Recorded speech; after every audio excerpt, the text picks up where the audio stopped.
I didn't choose the wrong life. I chose the one everyone agreed with. From the outside, it looked like success without controversy. A sequence of sensible steps that made sense to anyone watching. Nothing reckless. Nothing dramatic. Just a life assembled carefully, piece by piece, with approval built into every decision. That approval mattered to me more than I ever admitted. I learned early that choices are easier when other people nod along. When they say that's smart, that's reasonable, that's the right move. Those words felt like safety. Like proof that I wasn't making a mistake. Like insulation against regret. So I followed them. Every major decision passed through an invisible filter. Will this make sense to others? If the answer was yes, I proceeded. If it was no, I hesitated, not because it felt wrong, but because it felt lonely. Loneliness has a way of disguising itself as wisdom. I told myself I was being mature. That adulthood meant letting go of childish wants and focusing on stability.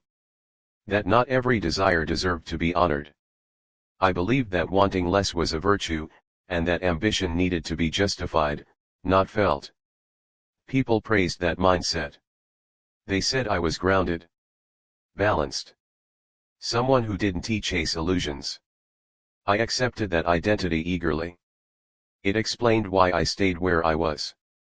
Why I didn't push too hard. Why I didn't ask for more than was offered. It explained everything except the quiet discomfort that followed me everywhere. At first, it was easy to ignore. A mild sense of detachment. A feeling that my life was happening slightly ahead of me, like I was always catching up. I assumed that was normal. That everyone felt that way sometimes. I didn't realize I felt that way all the time. I became very good at fulfilling expectations. I knew what people wanted to hear, how they wanted things done, what kind of future they imagined for someone like me. Fitting into that image felt efficient. There was no resistance. No conflict. No friction. And without friction, nothing left a mark. I noticed how rarely I surprised myself. How little curiosity I felt about my own reactions.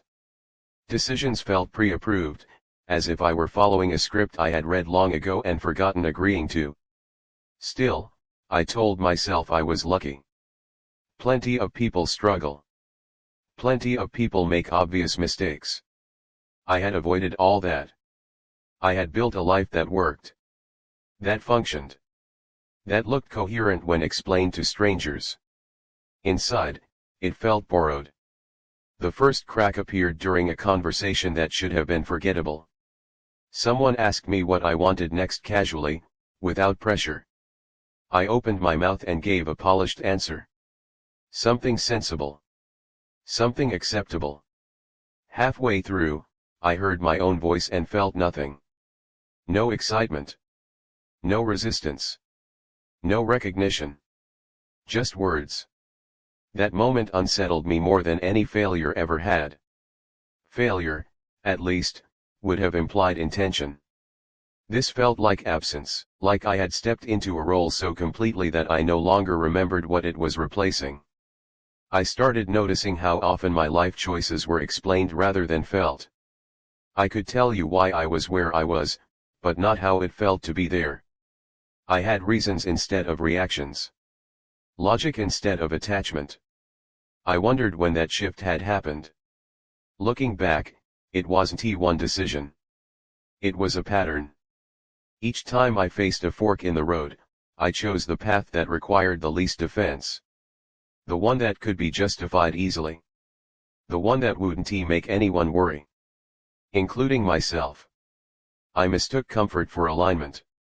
There were moments when something inside me stirred a curiosity, a pull, a quiet sense that another direction existed. Those moments felt destabilizing.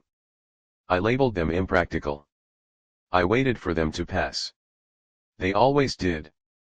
Over time, those signals grew weaker. Not because they weren't real, but because I had taught myself not to listen. Wanting things that didn't fit the approved narrative felt irresponsible. almost disrespectful to the life I had already built. So I stayed. I adapted my expectations to match my reality instead of questioning whether the reality was mine to begin with. I became fluent in gratitude, in acceptance, in telling myself that this was enough. Enough is a dangerous word when it's used to silence doubt. The realization that finally broke through wasn't loud. It didn't come with panic or despair. It came quietly, late one night, when I tried to imagine my future and felt absolutely nothing. No anticipation. No fear. No curiosity. Just continuity. The same patterns extending forward, uninterrupted.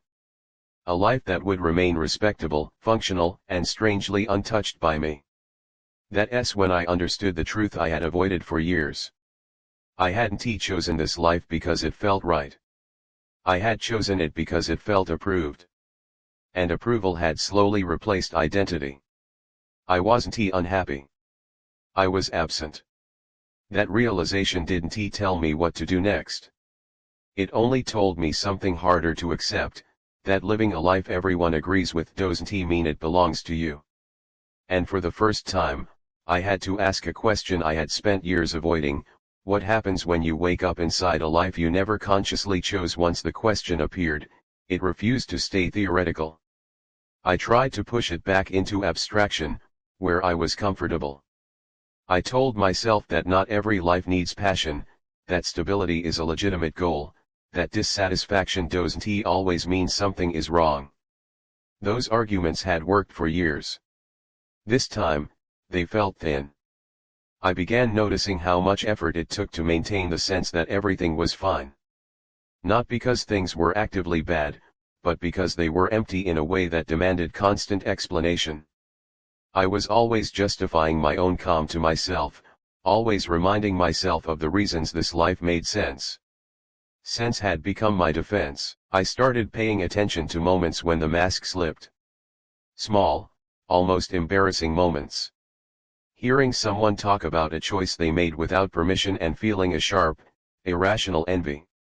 Not of the outcome, of the courage to choose without consensus. That envy scared me. It suggested that something inside me was still alive enough to want, even after years of careful obedience. I didn't know what to do with that knowledge. Wanting felt destabilizing, like touching a loose wire in a system designed for order. The fear wasn't of losing what I had. It was of realizing how little of it was mine. I began to see the structure of my life more clearly. How each decision had been reinforced by praise. How every deviation had been gently discouraged. How approval had acted like gravity, pulling me back into alignment whenever I drifted. No one had forced me. That was the most painful part. I had volunteered for this life because it felt safe to belong. Because being understood mattered more to me than being known. Because approval filled the space where identity should have been. Once I saw that, the guilt arrived. Guilt for being ungrateful. For questioning a life that looked good from the outside. For wanting something else when nothing was obviously wrong. I told myself that people who complain about lives like mine are spoiled, dramatic, disconnected from reality. That voice was ruthless. It accused me of arrogance for wanting more. Of irresponsibility for considering change. Of immaturity for feeling restless in a life that functioned. And I listened to it, because it sounded like reason. But underneath the guilt was something quieter and heavier. Grief. Grief for time spent adapting instead of choosing. Grief for paths I never tested because they lacked witnesses. Grief for the version of myself that might have existed if I had allowed confusion instead of demanding clarity. I began to feel the weight of missed opportunities not as regret, but as absence. It wasn't that something had gone wrong. It was that something had never happened. That kind of loss is hard to name. The psychological pressure built slowly. I felt it in my chest, in the way my breath shortened when I thought about the future. The idea of continuing as I was felt suffocating, not because it was unbearable, but because it was endless. Endlessness frightened me. I realized I had been living in a loop of validation. Approval led to more approval. Stability led to more stability. There was no natural breaking point, no crisis that would force change. If I stayed, nothing would collapse. That was the trap. I had always assumed that if something were truly wrong, I would feel it dramatically. Pain. Panic. Despair. But this wasn't dramatic. It was quiet erosion. A slow wearing away of agency that left everything intact except the sense of self. I started asking myself uncomfortable questions. Not about what I should do, but about who had been choosing up until now, whose voice I had trusted, whose disappointment I had feared most. The answers weren't flattering. I realized how often I imagined other people's reactions before considering my own. How deeply I had internalized the idea that my choices needed witnesses to be valid. That a life chosen alone was somehow less real. That belief had kept me compliant. The moral dilemma sharpened then. Changing my life would not only affect me. It would confuse people. Worry them. Maybe disappoint them. The thought of being the source of that discomfort felt wrong. I had been rewarded my entire life for being predictable. Unpredictability felt like betrayal. I tried to imagine speaking the truth out loud, admitting that I wasn't aligned with the life I had built, that approval had guided me more than desire. The words felt heavy, almost absurd. How do you explain a dissatisfaction that isn't caused by failure? How do you justify wanting to leave something that works? I began to understand why so many people stay. Not because they are content, but because the cost of change is social before it is personal. You don't just risk your own uncertainty, you risk confusing the narrative others hold about you. That narrative had protected me. But it had also confined me. I felt caught between two fears. The fear of disrupting a life that functioned, and the fear of waking up decades later having never truly chosen anything at all. One fear was immediate and concrete. The other was distant, abstract. For years, I had chosen the fear that felt smaller. Now, it was starting to feel larger. The mental breakdown didn't arrive as collapse. It arrived as clarity I couldn't unsee. Once I recognized that approval had shaped my life, every decision carried a new weight. Staying no longer felt neutral. It felt like an active choice to remain absent. I wasn't trapped by circumstance. I was trapped by agreement. And the most unsettling realization of all was this: if I continued living this life, I wouldn't be doing it because it was right, I would be doing it because I was afraid to choose without permission. That fear had ruled me long enough. The question that replaced all others was simple and devastating: if no one were watching, no one approving, no one disappointed, would I still choose this life? I already knew the answer. The choice didn't come with clarity. It came with silence. Not the comfortable silence of approval, but the heavy kind, the kind that appears when you stop asking for permission and no one tells you what to do next.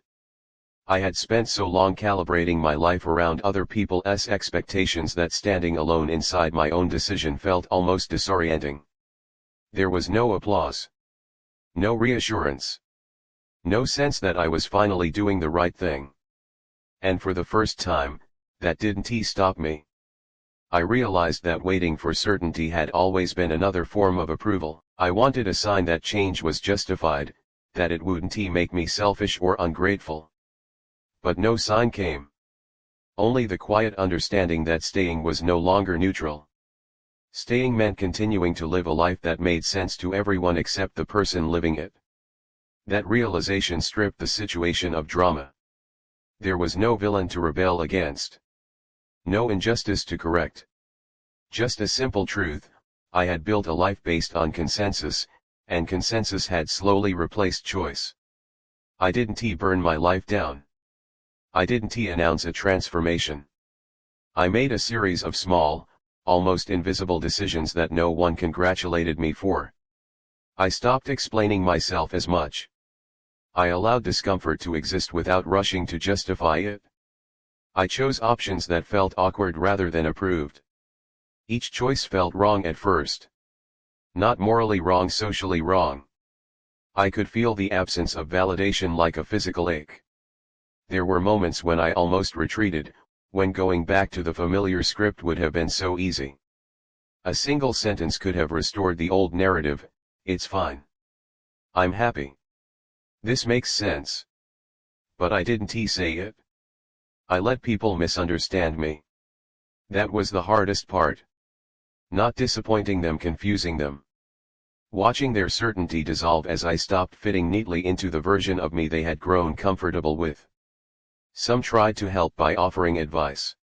Others reassured me that I was doing the sensible thing, not realizing that sense was no longer my metric. A few stepped back entirely. I grieved those reactions quietly, without framing myself as a victim. They weren't wrong to be surprised. I had spent years teaching them who I was. Changing that lesson felt like erasing something we had all agreed on. But beneath the grief, something steadier emerged. For the first time, my days felt like they belonged to me, not because they were happier or easier, but because they were chosen. Even the uncertainty carried a different weight. It was no longer borrowed anxiety. It was mine. I began to notice how rarely I checked for approval now. How my internal questions had changed. I no longer asked whether something made sense to others. I asked whether I could live with myself if I didn't try. That shift didn't make me fearless. It made me honest. There were moments when regret surfaced sharp, sudden reminders of time lost, paths never tested. I didn't romanticize them. I didn't try to rewrite the past into a lesson. I let the regret exist as evidence of something important, that I cared enough to feel it. Caring had been missing for a long time. I learned that a life chosen by approval ages strangely. It stays polished on the outside while something essential inside remains unfinished. You don't notice it day by day. You notice it when you imagine the future and feel nothing waiting for you there. That emptiness had been my warning. If you're listening to this because your life looks correct but feels distant because you've done everything right and still feel like a guest in your own story, hear this without urgency, without pressure. Approval is not alignment. Stability is not identity. And a life that makes sense can still be the wrong one for you. Choosing yourself doesn't come with witnesses. It doesn't arrive with certainty. It often looks like confusion from the outside and doubt from the inside. But it carries something approval never gave me. Ownership. I lived the life everyone approved except me. And for a long time, that felt like maturity. It felt responsible. It felt safe. What I didn't realize was that safety without presence is just a quieter way to disappear. I don't know exactly where my choices will lead. That uncertainty still scares me.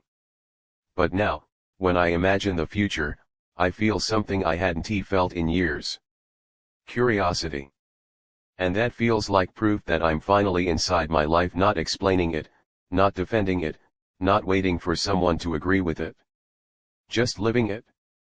Even if no one is watching.